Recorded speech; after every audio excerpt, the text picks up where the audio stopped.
el mundo contemporáneo, la cultura más representativa de los Andes sudamericanos es la del Imperio Inca.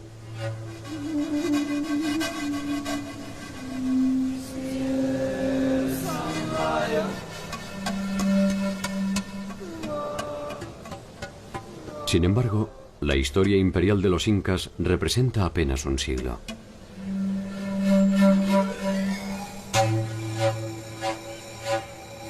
Mucho antes que ellos, en la región andina se desarrollaron muchas culturas de naturaleza deslumbrante.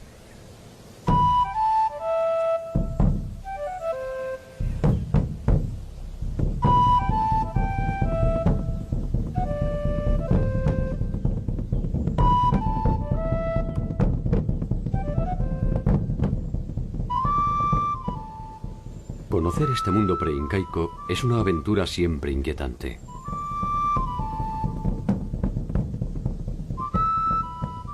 La importancia de sus estructuras políticas y religiosas, sus increíbles desarrollos tecnológicos y su compleja forma de asociación desembocaron irreversiblemente en el mundo de los incas.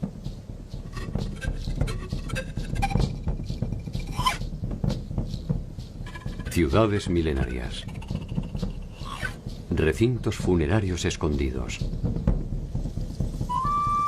dioses latentes y sueños incumplidos se reproducen a lo largo y a lo ancho del territorio andino, como muestra de un modelo inédito de convivencia que puede proyectarse hasta nuestro presente.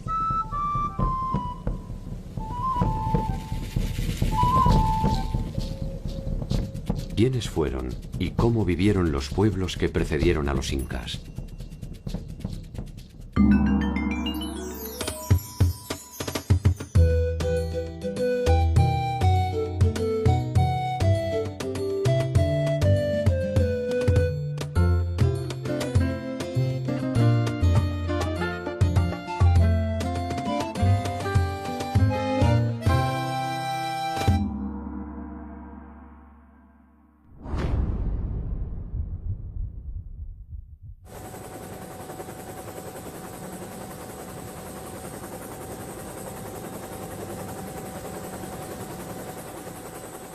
En el inicio de la invasión española al territorio del Estado incaico, estos poseían un control hegemónico de su territorio desde la costa a la sierra y desde Colombia hasta Chile y Argentina.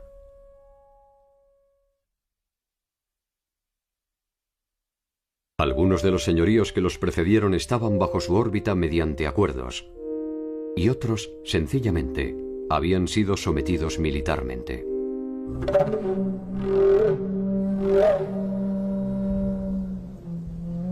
El mundo andino, sin embargo, ya había conocido formas de organización imperial menos extensas, pero igualmente efectivas.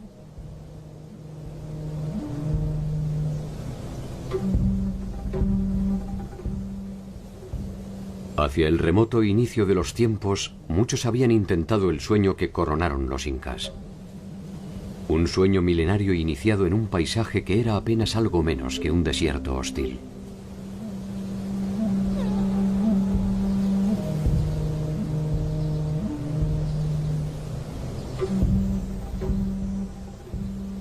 Resulta difícil pensar que allí germinaron las raíces de civilizaciones deslumbrantes.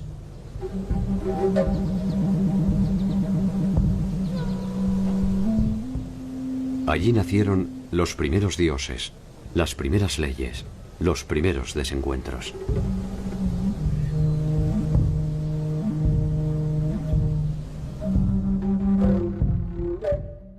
Hasta hace poco tiempo, Egipto, Mesopotamia, China e India eran consideradas por su antigüedad y complejidad como las únicas civilizaciones madres de la humanidad.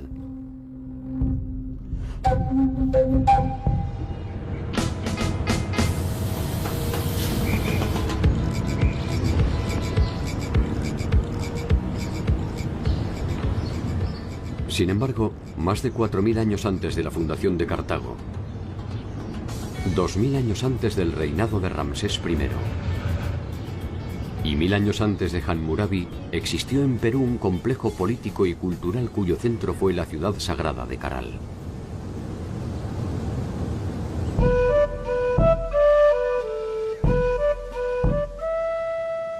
paso del tiempo ha dejado escasas huellas de la gran ciudad. La reconstrucción de sus edificios es trabajosa y ardua. Sin embargo, en esta aparente pobreza están las señales más antiguas y ricas del mundo latinoamericano.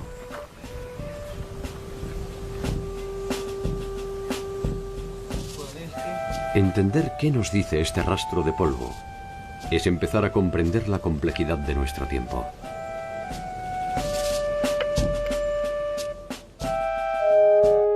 La ciudad de Caral posee una antigüedad de más de 5.000 años.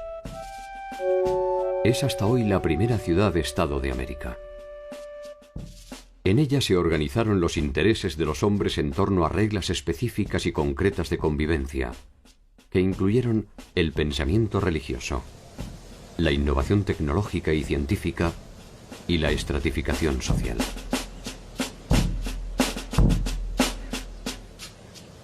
La incógnita en torno a Caral fue revelada por el equipo de arqueólogos de la Universidad de San Marcos, conducido por Ruth Sadi. Caral era un sitio arqueológico conocido por varias décadas ya. Ha destacado siempre por su arquitectura monumental y quizás por esa complejidad arquitectónica es que los colegas pensaban que era un sitio de aproximadamente 1000 a.C. A nadie se le ocurrió que podía ser más antiguo, ni a mí misma. Cuando empecé la prospección arqueológica en el Valle de Supe en 1994, yo fui a reconocer un sitio que no había sido investigado todavía en extensión, y así fue como empezamos los trabajos que han continuado hasta el presente. ¿Quiénes la habitaron? ¿Cómo se organizaron? ¿Qué sueños perseguían? ¿Qué pesadillas los alcanzaron? Grandes preguntas que un arrebato del viento permite descubrir para interpretar la historia del mundo. Caral representa la evidencia del fin del mundo primitivo y la consolidación de los patrones de acumulación que terminarán dividiendo a los que saben y a los que tienen de los que no. Por primera vez es un Estado porque hay un gobierno centralizado sobre un grupo social grande. Está dividido con autoridades menores, o sea, hay un sistema político que se genera por primera vez.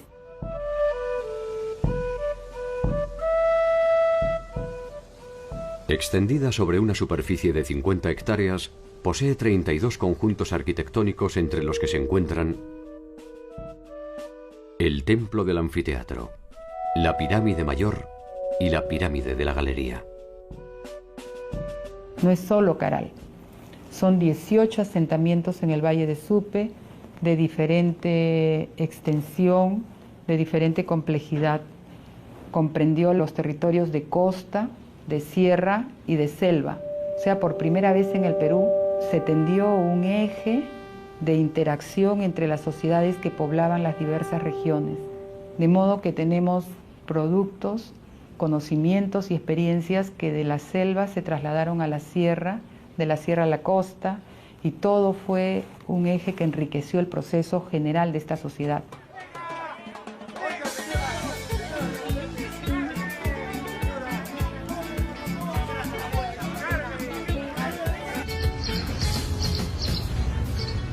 Esta primera experiencia de convivencia entre los distintos ecosistemas se proyectará en el tiempo. Así, cada uno de los grandes estados andinos establecerá esta relación armónica entre el mar y la sierra.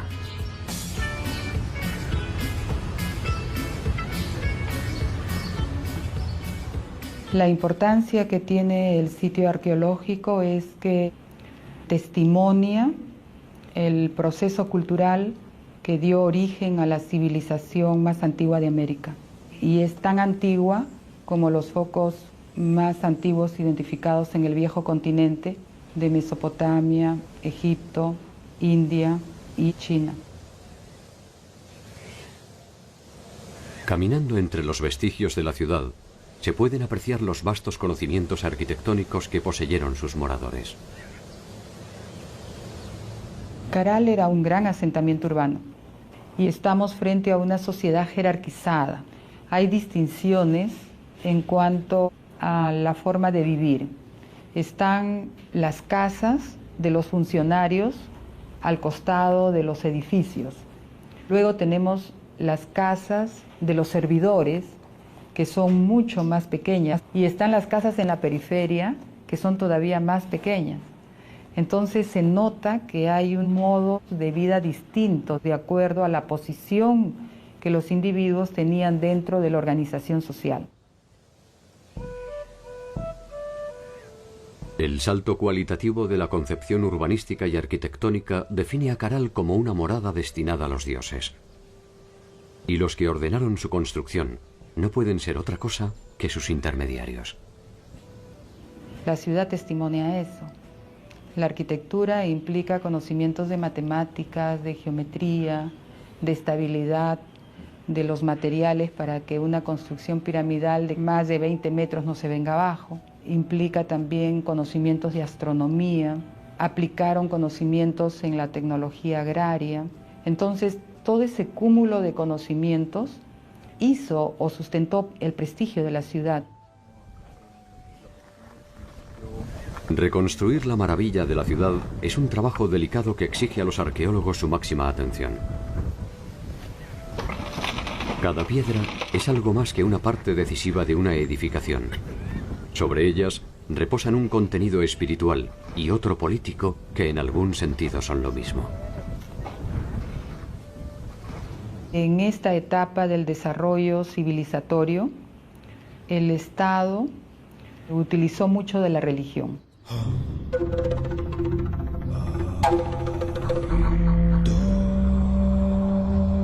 Es la religión la que sirvió para coercionar a la sociedad. Si no cumples con el trabajo que tienes que dar en tal fecha a tal dios, entonces te va a ir mal. El miedo ha sido la herramienta sobre la cual se edificaron la mayor parte de las sociedades madres. Sin embargo, Caral ofrece una versión distintiva. La ciudad no posee indicios de presencia militar, ni siquiera de tipo defensivo. Quizás se pueda suponer que durante más de 1000 años, un grupo humano numeroso pudo convivir en armonía sin la violencia que resulta ser el signo dominante de la historia universal. Si esto fue posible, Caral no es solo un descubrimiento, también es una esperanza. El militarismo, al parecer, surge más adelante. En esta etapa primera del desarrollo de la sociedad, el Estado representa frente a los dioses a los hombres, sigue siendo humano. Posteriormente, con el señor de Zipán, el Estado o los gobernantes son divinos. De alguna manera se puede deducir que el tiempo de los dioses fue un tiempo de paz. La hora de los hombres iniciaba su cuenta regresiva. La ciudad fue la primera víctima de estos nuevos tiempos. La ciudad de Caral fue ocupada de modo ininterrumpido hasta los 1000 años y luego de eso la ciudad fue abandonada definitivamente. Nosotros trabajamos la hipótesis de que se formaron otros polos de desarrollo en otras partes del territorio del Perú. Otras sociedades que habían estado participando sin ser el centro empezaron a desarrollar también modelos de vida civilizada, tanto en el norte como en el sur, y generaron otros focos que incorporaron otras sociedades, y eso es lo que creo yo reemplazó en prestigio a Caral progresivamente. Caral es el descubrimiento más trascendente de la arqueología reciente. Es allí donde se encuentra la matriz del mundo andino. El primer eslabón de una serie de culturas que terminarán desembocando en el célebre Estado Inca. Una cadena que exige detenernos en una serie de culturas que nos darán el ADN definitivo de un tiempo tan majestuoso como inusual.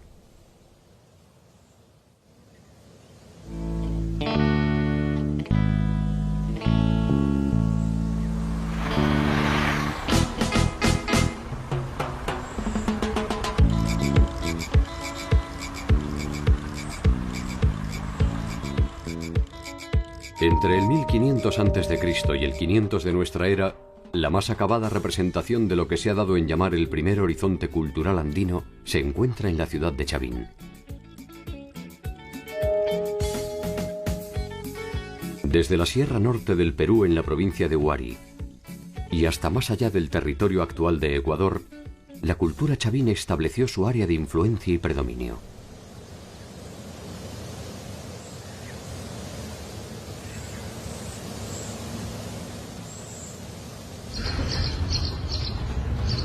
Cerca de allí, al final de su tiempo de gloria, se desarrolló otra importante cultura andina en los alrededores de Lima.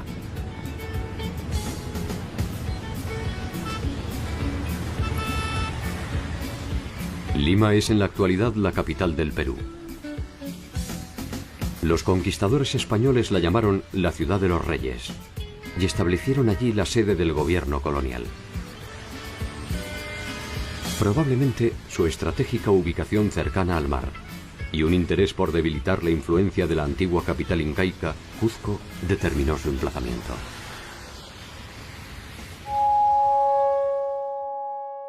Entre el año 200 y el 700 de nuestra era, en torno a los valles limítrofes a los ríos Rímac, Chillón y Lurín, se desarrolló la cultura lima. Allí se combinaron los patrones clásicos de las sociedades andinas: la siembra, las obras hidráulicas, la construcción de caminos, el intercambio y la pesca. Muchos de los vestigios concretos y espirituales de los Lima se revelan hoy a orillas del mar en el adoratorio de Pachacamac. Pachacamac está vinculado con toda la mitología costeña y fue un centro de peregrinaje y de devoción muy importante. Y los incas lo mantuvieron y le dieron la debida importancia, a tal punto de que había un Abyaywasi en Pachacamac, una suerte de monasterio de religiosas, el culto al sol y el culto a las divinidades incas. Fue un centro religioso importante para ellos. Los incas entienden la trascendencia del adoratorio y lo incorporan como centro de peregrinación y no tardan en acordar con los curacas locales la construcción de nuevos edificios.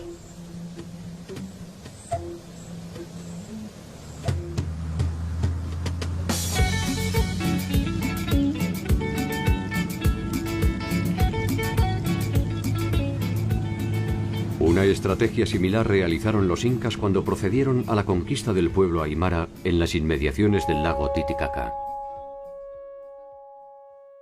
Para aquel entonces, el majestuoso centro ceremonial del Tiwanaku había sido abandonado.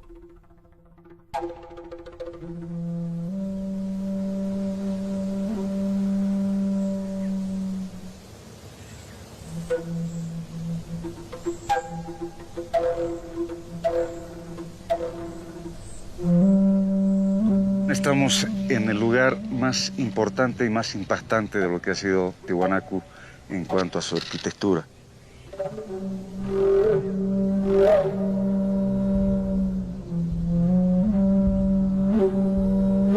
Tiwanaku es un conjunto de pueblos, un conjunto de grupos étnicos.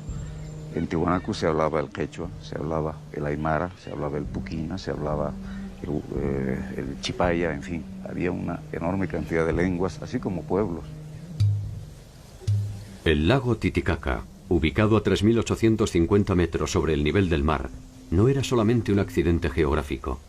Era el símbolo de un imperio milenario en el que se sentaron las bases de la organización andina.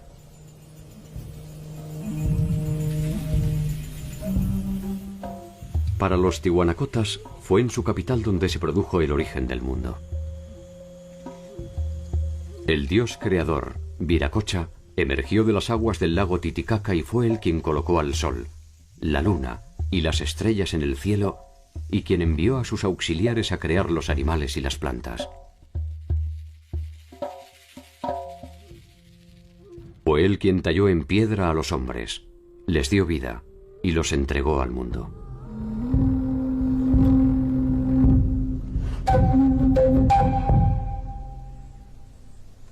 Tenemos tres grandes periodos que entender en Tiwanaku. El periodo aldeano, que se inicia aproximadamente hacia el año 1500, 1600 antes de Cristo. Este periodo aldeano va a perdurar hasta principios de nuestra era. A partir de principios de nuestra era, gracias a la consolidación del territorio, el aumento de la población, la diversificación en la producción, los nuevos sistemas agrícolas que se van realizando en Tiwanaku, el intercambio de productos, los excedentes, en fin, Tiwanaku se transforma en un estado. Es la época de las grandes construcciones, es la época donde hay ese predominio religioso.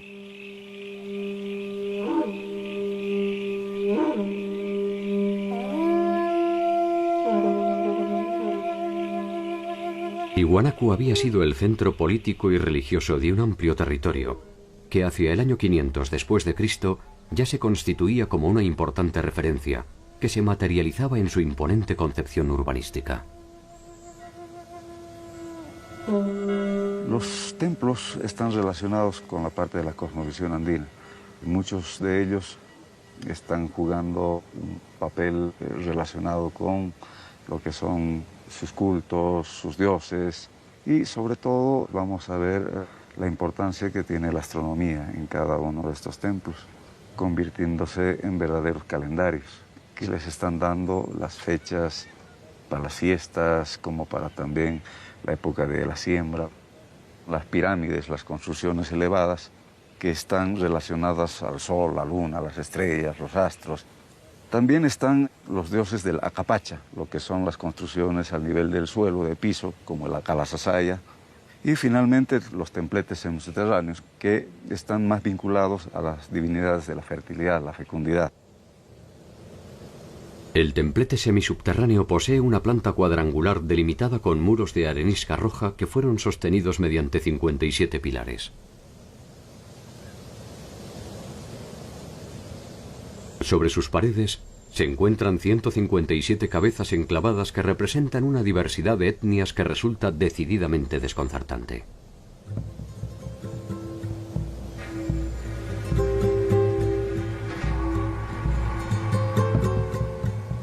Allí se representan distintas razas que de ninguna forma pudieron ser conocidas por los habitantes de Tiwanaku.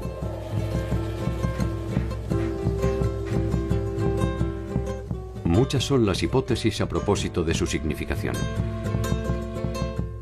Para algunos representan la morfología de los diversos pueblos sometidos por el imperio Tiwanaku.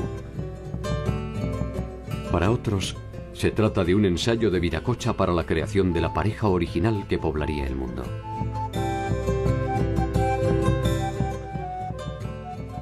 Los tiwanacotas proyectaron y realizaron obras monumentales, entre las cuales destaca la maravillosa Puerta del Sol, cuyo emplazamiento original es todavía un enigma. La Puerta del Sol nos está mostrando un complejo calendario, un calendario de carácter solar, lunar y a la vez agrícola. Los personajes alados están 15 a cada lado. Nos muestran los 30 días del mes y vamos a tener 11 pequeños soles, más el 12º, que es el dios solar en la parte central, que nos está mostrando también esa división de 12 meses en el año.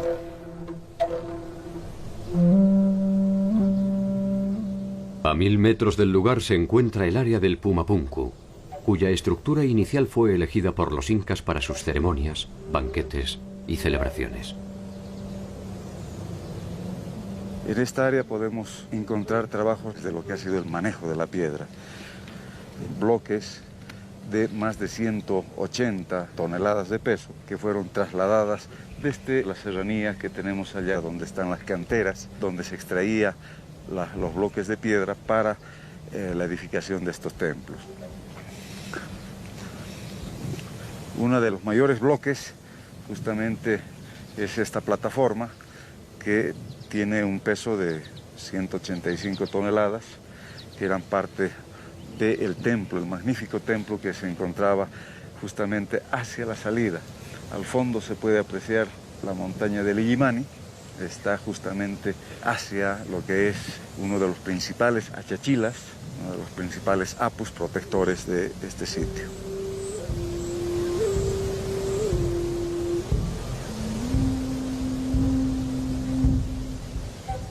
Tiwanaku tiene una gran importancia no solamente para el área del altiplano, sino también su importancia va a radicar en la influencia que ha tenido en el desarrollo cultural prehispánico en muchas culturas en gran parte de América.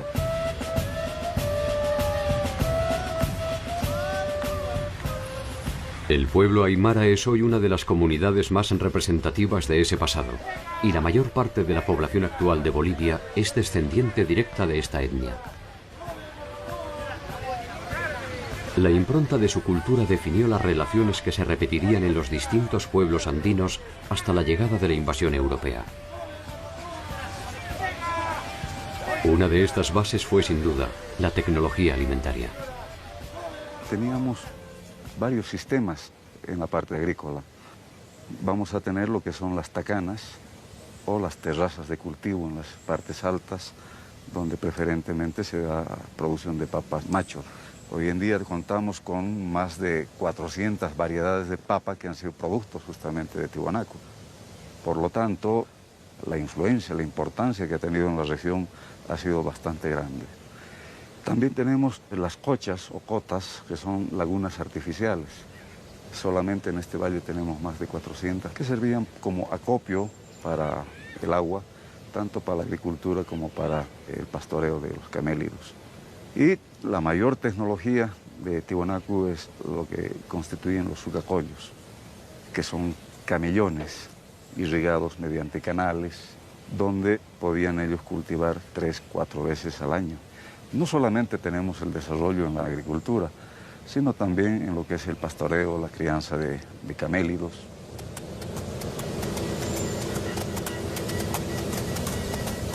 Gracias a ellos se tornó industrial la producción de carne desecada, conocida como charqui. Esta innovación tecnológica permitió la intensificación de los intercambios. Su prosperidad no tardó en producir la necesidad de expansión territorial en busca de espacio para la agricultura.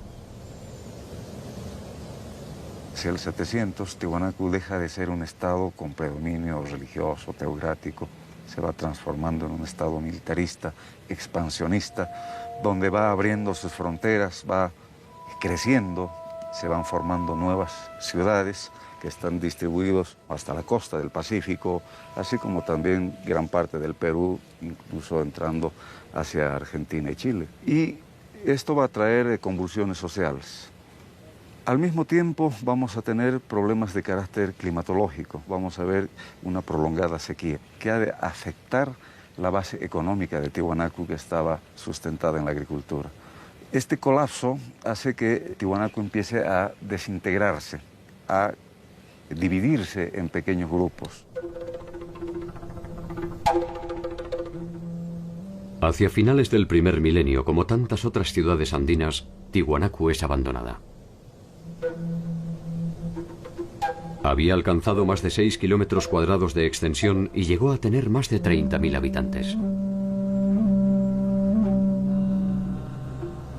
Tiwanaku fue una sede importante que albergó al mismísimo Inca y se convirtió en una importante base operativa para sus conquistas hacia el sur territorial. Tiwanaku fue un centro productor de conocimientos y espiritualidad.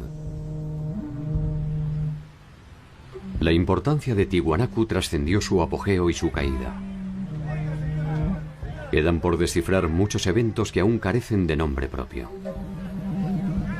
La cultura, la lengua, la religión y algunas hazañas cercanas de su pueblo se han negado a sucumbir.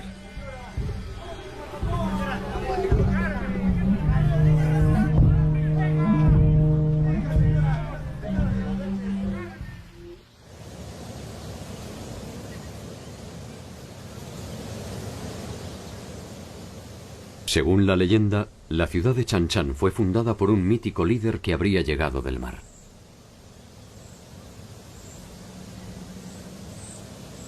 Su nombre fue Taikánamo. Con él se inicia la historia de los aguerridos Chimú, quienes ejercieron su vasta influencia territorial entre el 1100 y el 1450 de nuestra era, a lo largo de 1000 kilómetros de costa por más de 50 kilómetros tierra adentro.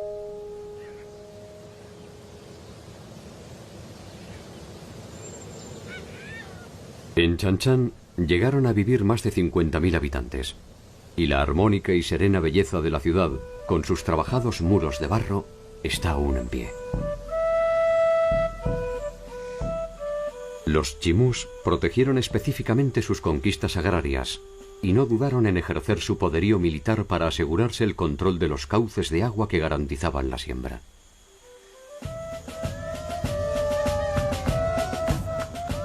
Proyectaron y realizaron acueductos, diques, canales, acequias y pozos. Combinaron el cultivo del maíz, maní, ají, algodón y palta. Su artesanía fue fundamentalmente utilitaria y desarrollaron un eficaz aprovechamiento de la totora que les sirvió para la realización de viviendas y balsas.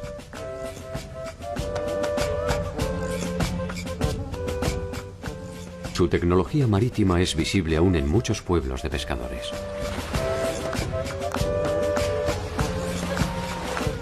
Sus conquistas se extendieron hacia el norte y el sur de Chan Chan, y nada parecía poner en duda su hegemonía. Nada hasta que se toparon con los ejércitos del Inca Pachacútec. La conquista de Chan Chan no fue una empresa fácil.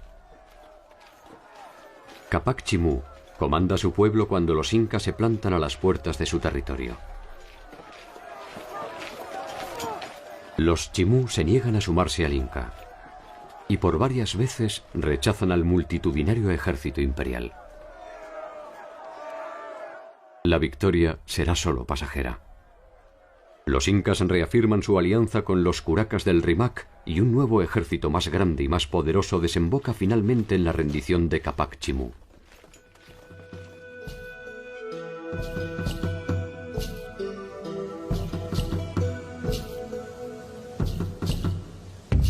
Sus líderes son desterrados y sus tierras se reparten entre los aliados incas.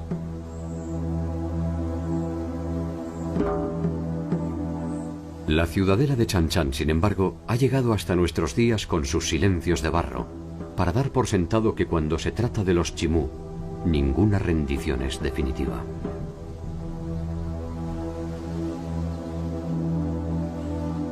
El control territorial y espiritual del mundo andino se mantuvo por más de 5.000 años asentado en diferentes pueblos.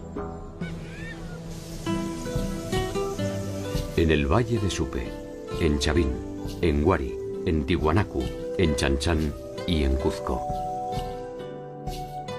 Su organización estatal fue evolucionando hacia formas cada vez más complejas que sin embargo no abandonan los principios fundamentales que le dan cohesión. Cuanto más tiempo pasa, más andinos son.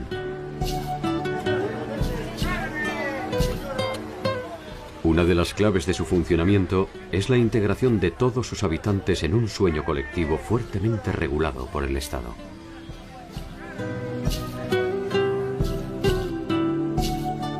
Uno de esos sueños, entre el año 100 y el 600 después de Cristo, se manifestó en una compleja y elevada organización sociopolítica identificada como cultura moche o mochica. La cultura moche o mochica surge y se desarrolla en un territorio de cerca de 700 kilómetros que cubren gran parte de los valles de la costa norte del Perú. Los mochicas comienzan a surgir aproximadamente en los primeros años de la era cristiana y terminan, suponemos, alrededor del siglo VI o VII de nuestra era. Un largo periodo en el cual desarrollaron una extraordinaria cultura sustentada por la irrigación del desierto.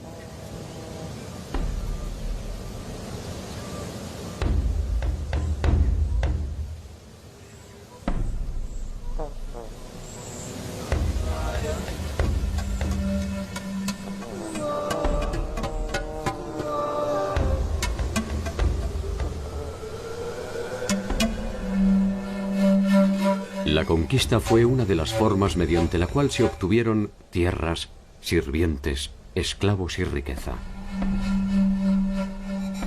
Pero sería a partir de su producción artística donde los mochicas obtendrían la eternidad que no le aseguraron las armas.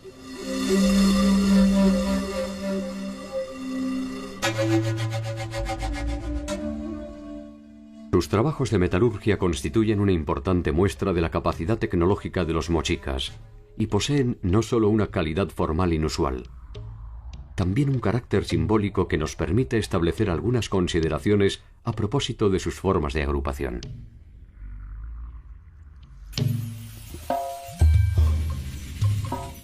La presencia de una fuerte ornamentación en la representación de sus señores es el indicio de una sociedad jerarquizada que monopoliza no solo las decisiones políticas y militares.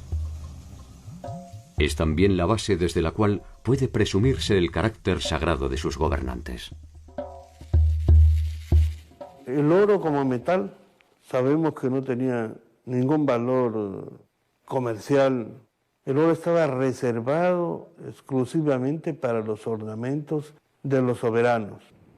Cuando muere un personaje importante que tiene algún adorno de oro, se va con él a la tumba porque nadie puede usarlo. El concepto de uso de cualquier vestimenta, de cualquier atuendo, está muy asociado a las personas. Y además, estos ornamentos debían acompañarlo para la vida en el inframundo, donde tenía que seguir ejerciendo sus mismos roles y sus mismas funciones.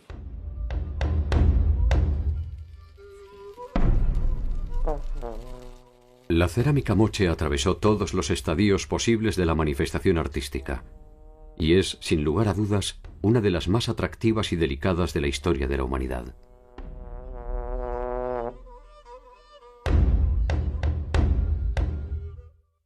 Desde los motivos abstractos primitivos hasta sus sofisticadas secuencias narrativas. Desde sus temáticas bélicas hasta las eróticas, en cada uno de los casos puede verse la cualidad de sus artesanos y la afirmación y personalidad de una cultura.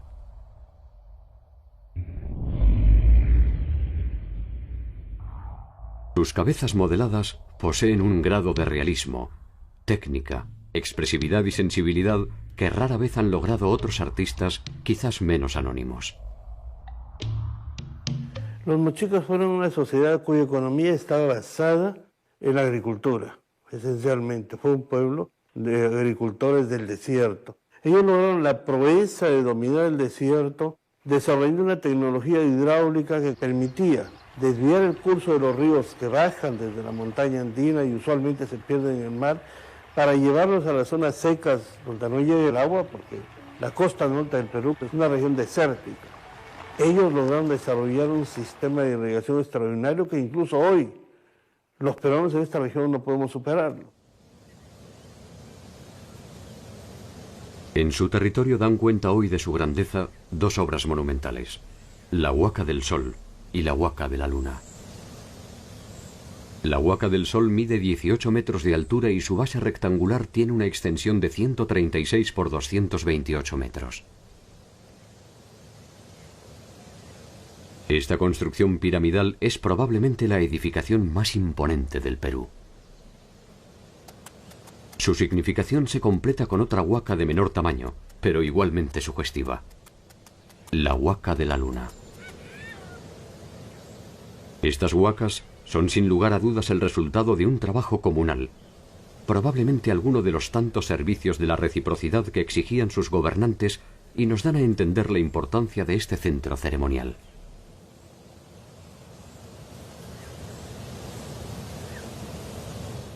Muchos de los misterios de esta cultura guerrera han comenzado a revelarse a partir de un descubrimiento sorprendente: la cámara funeraria del señor de Sipán. Las tumbas de Sipán fueron descubiertas a raíz del inicio de un saqueo en el monumento de Sipán. Se descubre una tumba con algunos objetos de oro y se desata una verdadera fiebre de oro en el pueblo.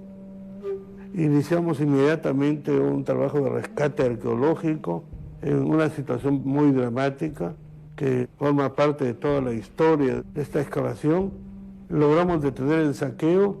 En el año 87 iniciamos el trabajo de excavación que nos condujo algunas semanas más tarde a uno de los descubrimientos arqueológicos más importantes del antiguo Perú, la tumba del señor de Sipán. Lo importante de este descubrimiento es que por primera vez se logra presentar al mundo la tumba intacta, excavada científicamente, de un soberano del antiguo Perú. Este sepulcro ofreció una serie de revelaciones que permitieron establecer un cuadro más acabado de la organización mochica a partir de la riqueza de sus múltiples significados. Cuando encontramos la tumba de este personaje, nos dimos cuenta inmediatamente por la variedad y por la forma de los atuendos, de los emblemas, que estamos frente a uno de los hombres más importantes de su tiempo. Usualmente los arqueólogos tenemos una nomenclatura muy típica para esas tumbas, tumba 1, tumba 2. Nosotros fuimos un poco a la idea de no solamente rescatar objetos arqueológicos, sino también la presencia humana y el espíritu de un pueblo. No podíamos llamarles tumba 1. Y lógicamente no sabíamos el nombre verdadero de este personaje. Pero reflexionando sobre las características de la organización mochica como señorío y el nombre del pueblo de Zipán, lo llamamos la tumba del señor de Zipán.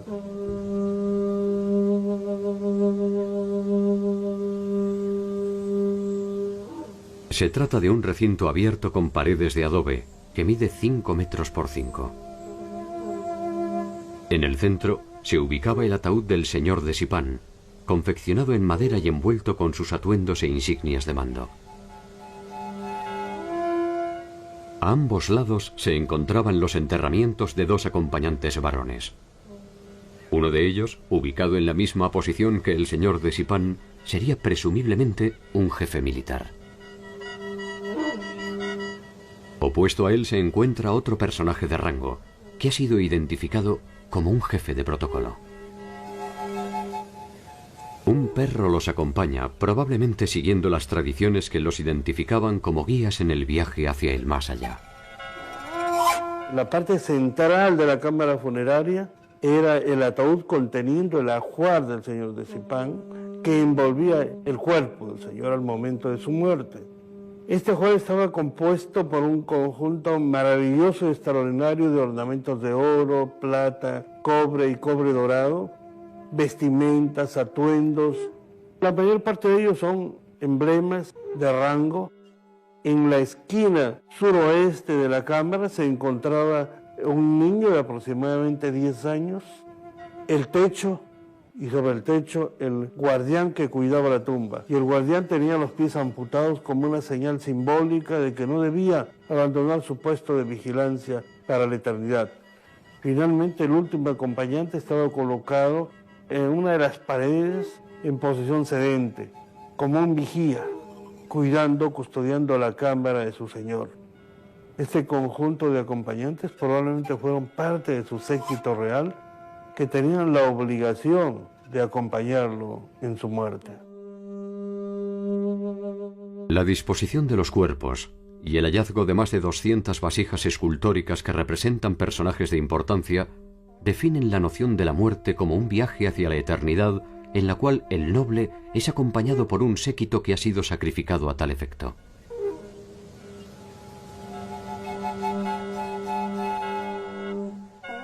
Los expertos han determinado, pese al delicado estado de sus restos, que su edad oscilaría entre los 45 y 55 años. Probablemente haya sufrido una incipiente artrosis en su columna vertebral. Los estudios no pueden determinar la causa de su muerte, pero se ha descartado que ésta se haya producido de forma violenta. En Zipán se han registrado un total de 13 tumbas que pertenecen a diversas épocas y a la compleja jerarquía de los gobernantes mochicas. En la cúspide estaba el señor de Zipán con una autoridad triple, militar, política y civil. Debajo de él los sacerdotes, debajo los jefes militares y después el entorno cortesano que estaba compuesto por asistentes militares y asistentes religiosos de segundo nivel. Siempre los personajes principales al centro y alrededor los personajes de menor rango. Pero lo más importante es que cada tumba refleja el rol y función del personaje en vida. Las sociedades andinas poseían un fuerte grado religioso. La condición eterna de sus líderes implicaba un profundo ritual que probablemente se preparaba con mucha antelación. El final era percibido como un paso más en el ciclo eterno. De ello se desprende que la separación entre la vida y la muerte era observada con cierta naturalidad.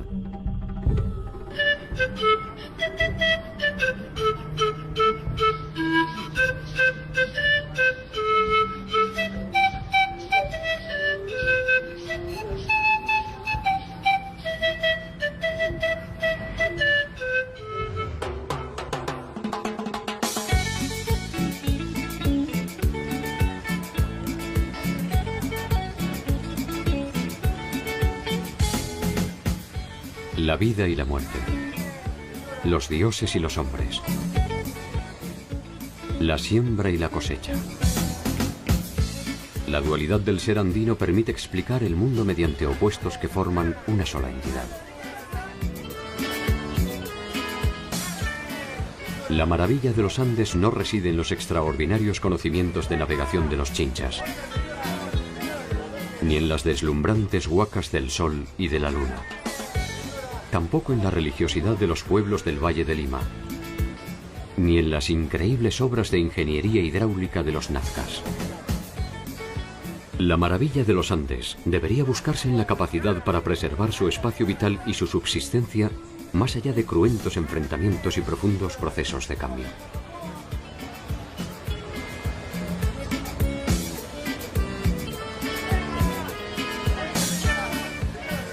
Quizás sin saberlo, seguimos esas mismas huellas que nos ofrecen la oportunidad de protagonizar una nueva realidad. Como aquellos hombres, se avanza buscando las mismas sensaciones: seguridad, progreso, estabilidad, bienestar. Un equilibrio complejo que conlleva vivir constantemente sobre el filo del bien y del mal.